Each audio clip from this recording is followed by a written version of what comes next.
Syederalun Kejari Nagan Raya memusnahkan barang bukti perkara tindak pidana umum kasus narkoba dan jinayat dari sebanyak 33 perkara yang telah memiliki kekuatan hukum tetap.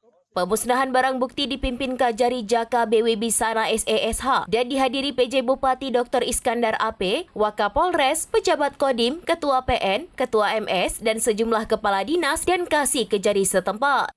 Pemusnahan barang bukti kasus kejahatan periode Agustus hingga Desember 2024 dengan cara dibakar dan diblender dengan jumlah 22 perkara. Kajari Jaka BW Bisana menyampaikan pemusnahan ini sejatinya adalah bentuk pelaksanaan tugas dan kewenangan kejaksaan selaku eksekutor atau pelaksana putusan pengadilan dalam perkara pidana.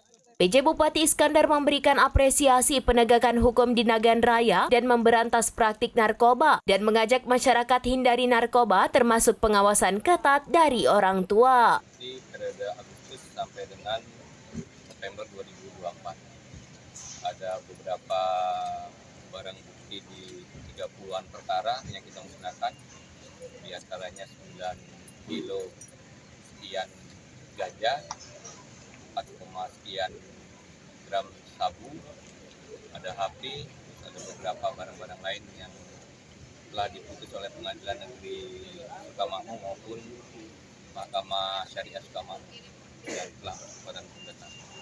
Pak, ini periode pembakaran barang bukti ini periode dari Januari 2024, Pak? Tidak, periode Agustus sampai November. Karena kita memang rutin tidak numpuk-numpuk barang bukti untuk jamin keamanannya juga kan. Ini tahap kedua ya, Pak? Tahap kedua. Tahap kedua ya.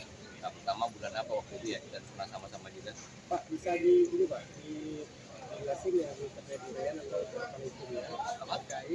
Dari Nagan Raya, Rizwan, SerambiNews.com. Download Tribun X sekarang, menghadirkan lokal menjadi Indonesia.